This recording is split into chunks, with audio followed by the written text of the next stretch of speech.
Hello everyone. This is the 10th class for Social Psychological Perspectives on Health.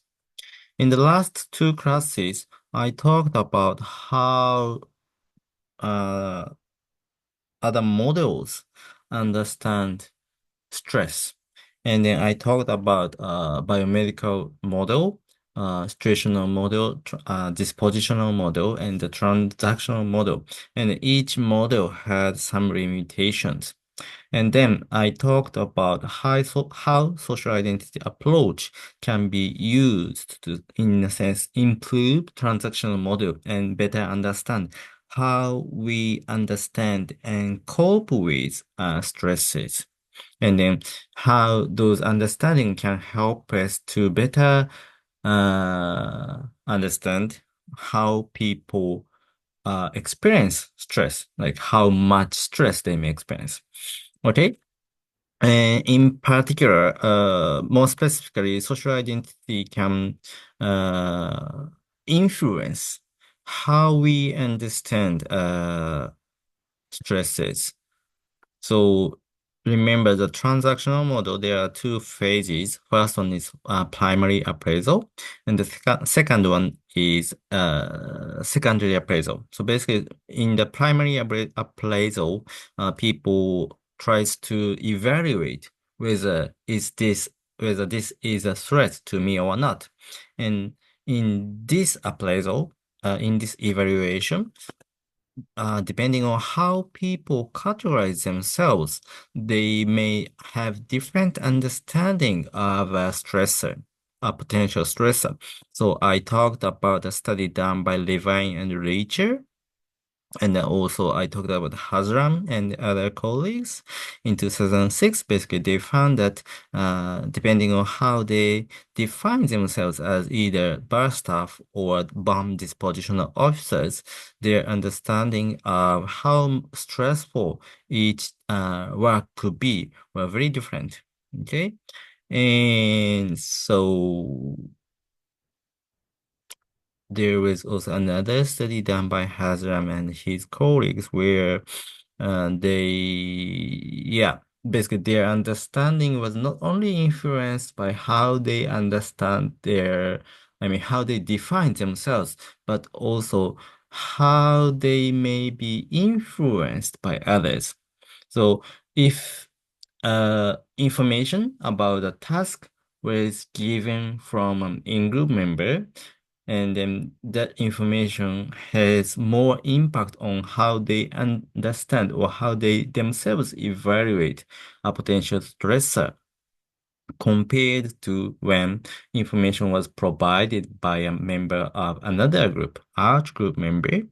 And regardless of how out group members describe the task, it didn't make much impact on how participants understood the task or the stressor, potential stressor. So I talked about understanding of situation or potential stressor. Well, its appraisal is not only subjective, but it can be intersubjective because it is influenced by how others, and particularly how other in-group members understand the stressor. Okay?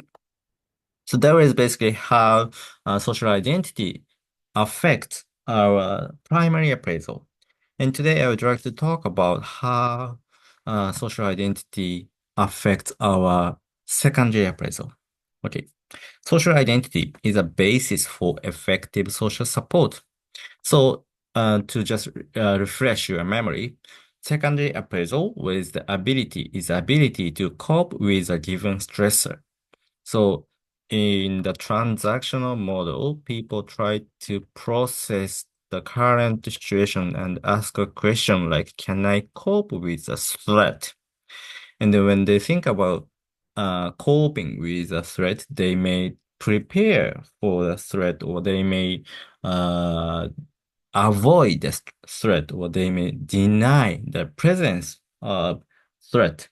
So basically, if the potential stressor is a final exam, then you may cope with the coming exam by preparing for the exam or by denying that there is an exam, or you may just avoid studying for the exam, right? But no, the coping strategies that people can take is not only that, but the people can also use social support to cope with the potential stressor. And what social identity argues that uh, receiving social support from someone who share social identity is especially effective. Okay. So a key determinant of secondary appraisal is a person's perception that they are in a position to benefit from social support. So if individuals think that they are in a position to benefit from social support, then secondary appraisal would be more likely that they think they can cope with the threat because they can use social support from others to overcome a threat. Okay? So remember the hypothesis I talked in chapter 2, hypothesis 14. When and to the extent that people define themselves in terms of a shared social identity, they will both give each other more support and construe the support they receive more positively. So if their social identity is made salient, then they are more likely to believe that they have social support that they could count on. And also, they are more likely to receive such social support positively. Okay. And there are different reasons, but one of them is that support within a group advances collective identity they share. So because giving support is not to just for receivers, but giving support can help the shared social identity to advance. So giving social support, people can expect that receiving social support is more likely because receiving social support is not just for themselves, but for their collective interest. Okay. And then this example I have been talking several times throughout this course, but Manchester United fans support providing study. Okay, Manchester United fans are more likely to help other Manchester United fans, and that is because Manchester United fans categorize themselves as a Manchester United fan, and someone who in need when they categorize someone in need as a same Manchester United fan, then they are more likely to provide support. And that's because helping Manchester United fan is not helping others, but helping us. Okay.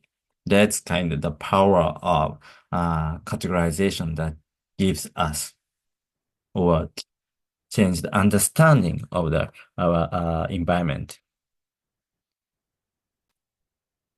Sorry, there was an interruption. So self-categorization process is potentially fluid. So I talked about how categorizing themselves as a Manchester United fan help them to give a support to other Manchester United fans. But how they categorize themselves is pretty fluid.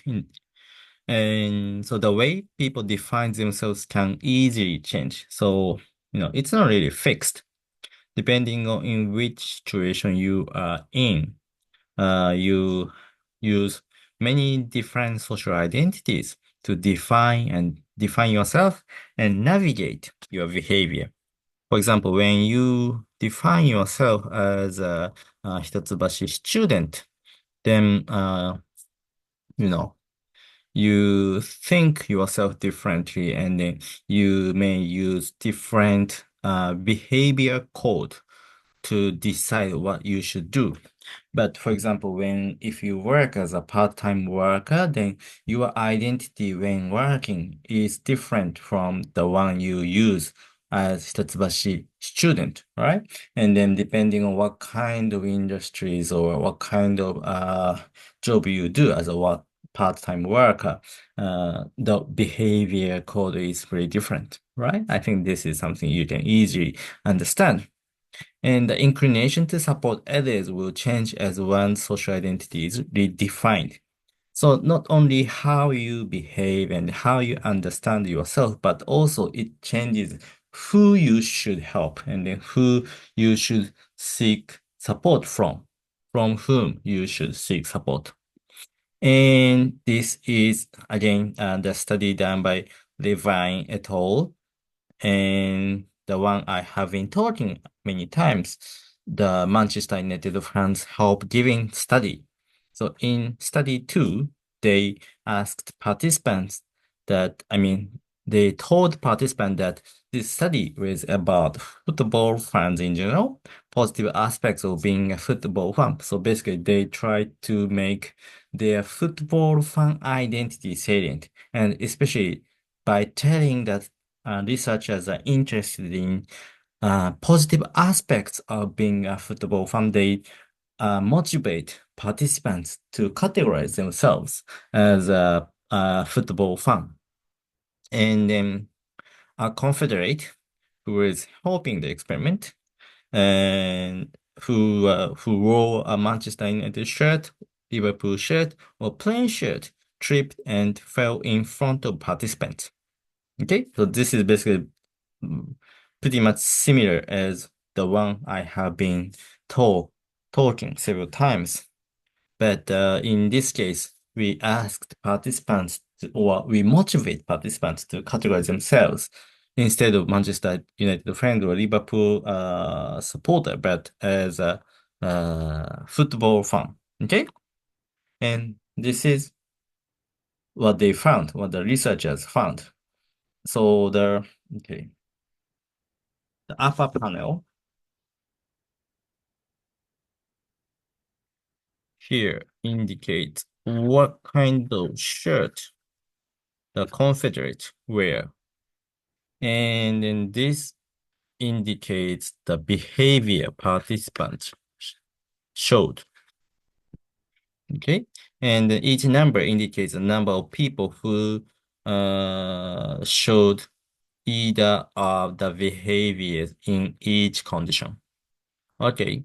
So when the Confederate was wearing Manchester United shirt, 8 people helped the person who tripped and fell in front of the participants, while only 2 participants did not help him or her.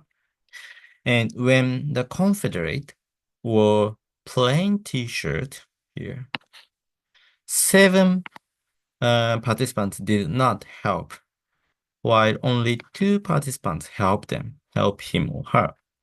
And again, when the Confederate was wearing Liverpool shirt, 3 participants did not help, but 7 participants helped the Confederate. Okay? So remember, when participants categorize themselves as a Manchester United fan, they were more likely to give support to someone who are wearing Manchester United shirt, but they were very less likely to give support to someone who wear Liverpool shirt or plain shirt, right? But now, because participants were categorizing themselves as a football fan, it didn't matter which team's shirt the Confederate was wearing. But instead, as long as the Confederate was perceived as um, someone who are football fans, then they were eligible to receive support. In a sense that participants categorize both themselves and the Confederate as a member of the same group, and then providing support to such Confederate was advancing their collective interest. Okay? So,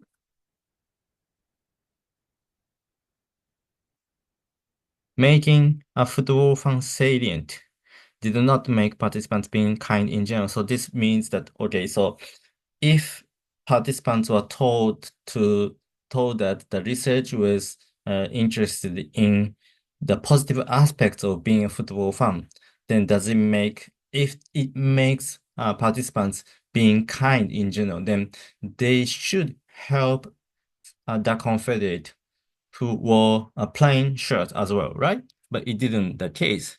They consistently helped someone who can be seen as a member of the same football fan. So fewer people were helped in the plain shirt condition, and salient football fan identity facilitated support among people with a shared identity. And I think this result is pretty interesting in the sense that it really tells whether people provide support cannot be understood by the situational model or dispositional model. Okay. So if the dispositional model is correct, then regardless of the shirt Confederate was wearing, but kind people should help him or her, and not kind people should not help him or her. And if that's the case, then the number of people who help the Confederate should be equal across the condition. But it wasn't the case. If the situational model was correct, uh,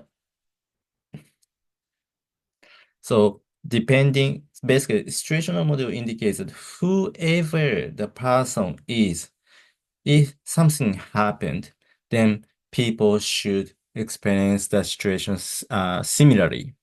So, uh, the situation is that someone tripped and fell in front of uh, the the participants. So either all of the participants should help them, or none of the participants should help them.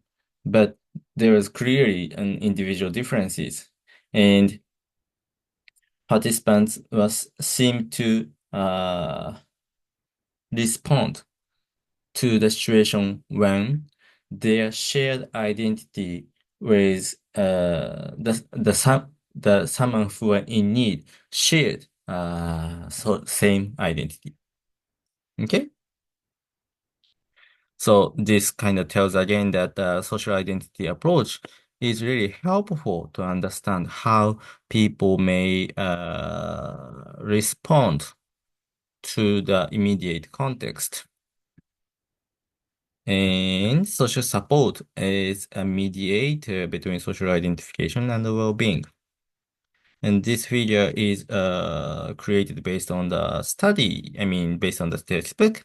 And then what they are showing is that social identification was positively related to both perceived social identity here and received social support. So passive social support indicates how much they felt that they are supported. And received social support indicates how much support they usually receive, or how much they received social support in the past, maybe a week or months. Okay? So positively associated means that the higher their social identification is, they feel more supported. They feel more supported, and then they also feel they received more support. They receive the most support. But in terms of how they are related to reduce stress or increase well-being, only passive social support is related. Okay. So the more they feel that they are supported, the less stress they experienced, and then the higher their well-being was. But the received social support was not related.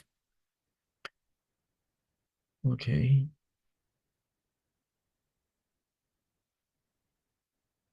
So social identification protects people from stress, in part because it puts them and makes them feel that they are in a position not just to receive, but to benefit from social support. So basically, passive social support means that they are in a position to benefit from social support.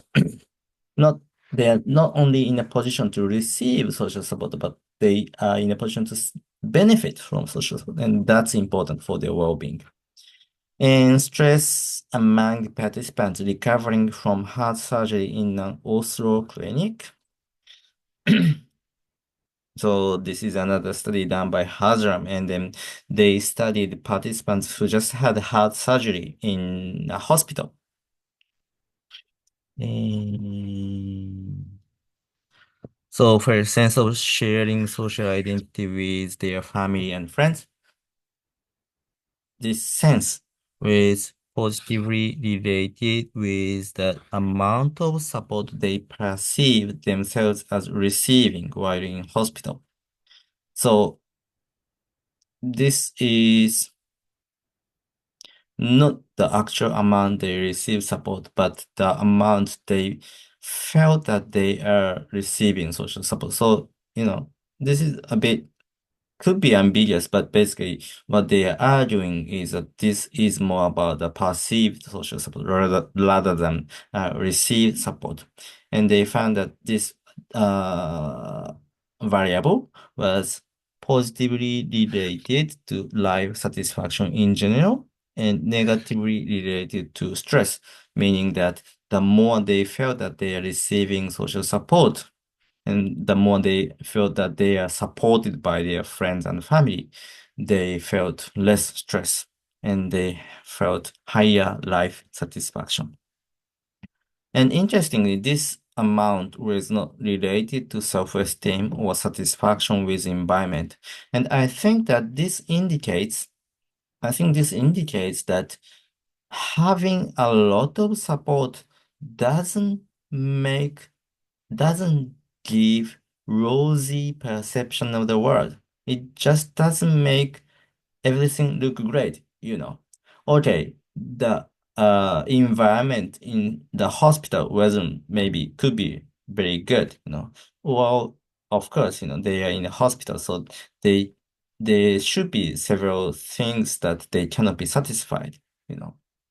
But even if they are unsatisfied with some aspects of the current environment, if they receive social support, they can be satisfied with their life in general, and they do not experience stress too as much as they may if they do not have social support.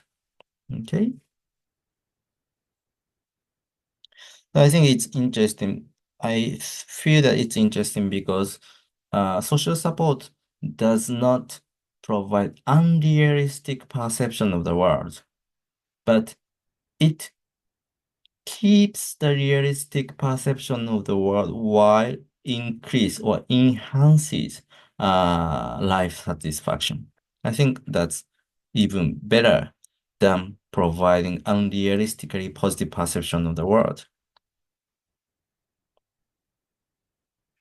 And there are the studies in different contexts supporting the relationship between social identification and stress, such as work-based social identification and stress, and both identification with work teams and with organization as a whole predicted stress, and the former was a stronger predictor. I think this study really indicates that, well, organization is organization, not individuals, not people. So it may provide supportive environment or it may provide supportive system, but the support they actually receive and the support they actually feel supported come from individuals, come from members of a work team they work in. So again, identification with work teams was maybe positively related with amount of support they feel receiving, and the risk related with the amount of stress they actually experience. Okay, so two things to keep in mind. How well are we doing in terms of time? Hmm.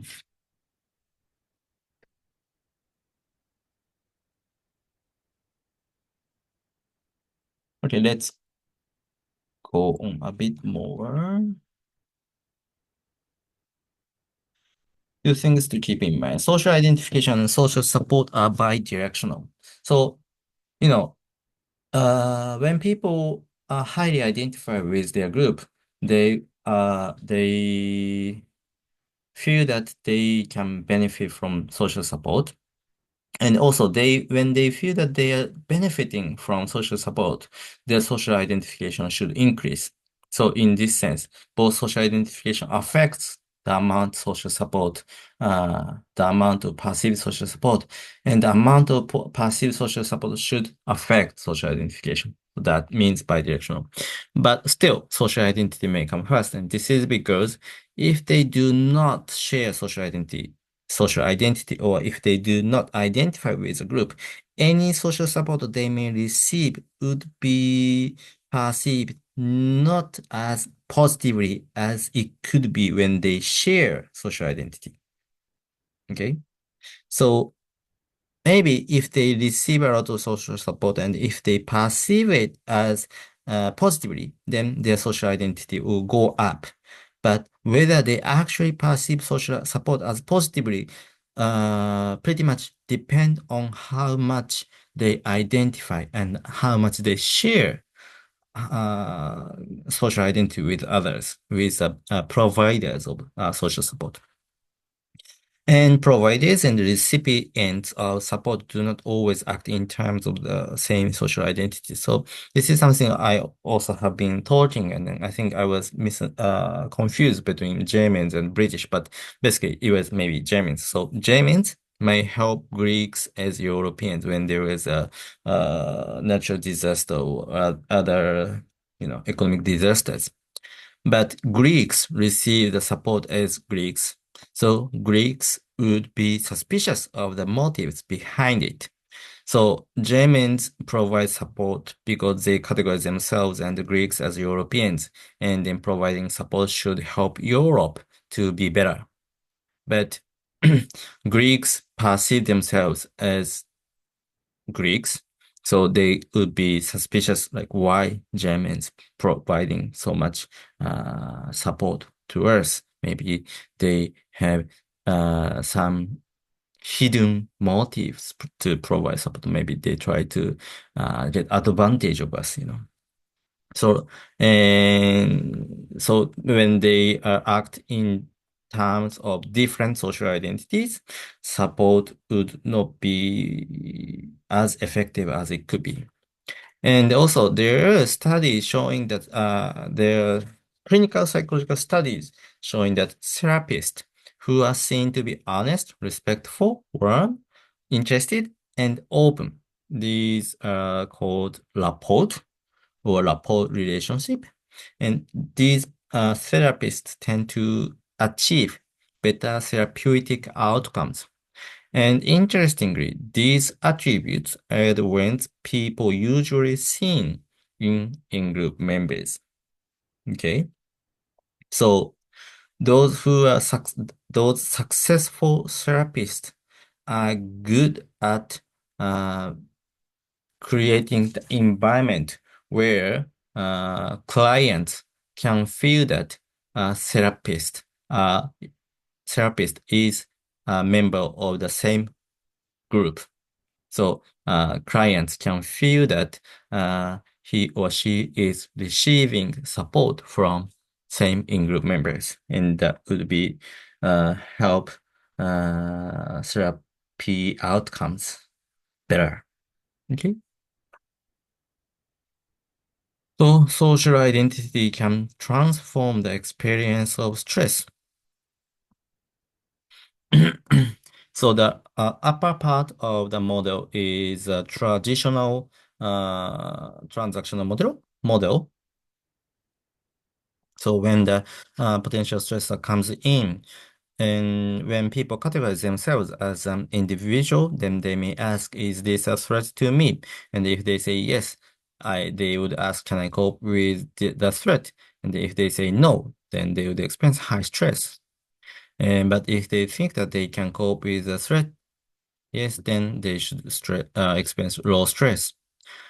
But social identity approach kind of improves the transaction model by introducing that in people actually categorize themselves as group members, and then such categorization make appraisal so different. So when the potential stressor comes in, when if they categorize themselves as a group member, then they can ask, is this a threat to us? Okay.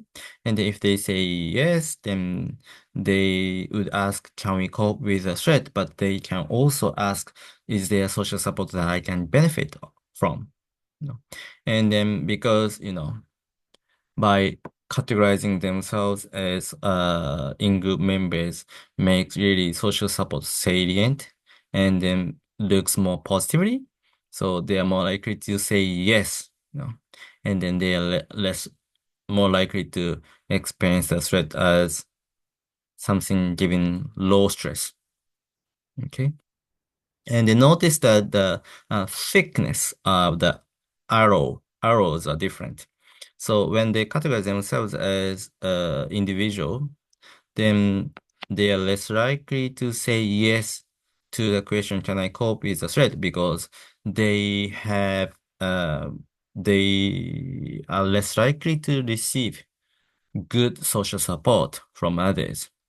So this arrow is very thin.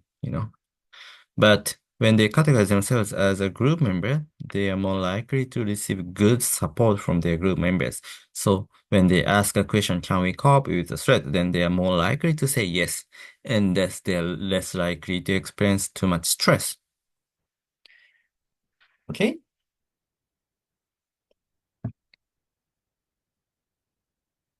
So self-categorization as a group member is the basis for receipt of effective support, and this makes positive secondary appraisal more likely.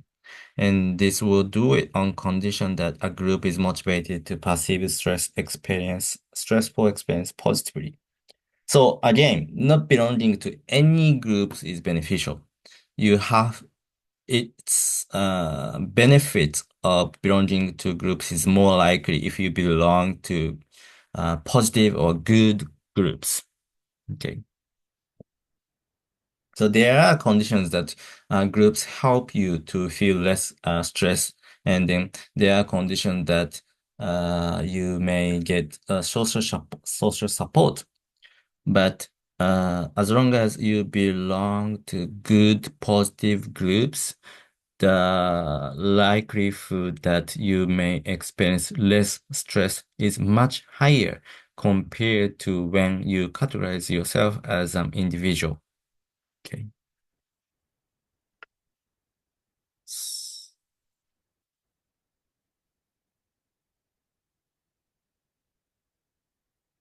So I think I will just stop here and then I will finish the last two sections in the second video.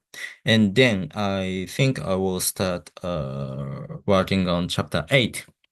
So in the second video, I not only finish chapter 5, but I also start chapter 8. Okay.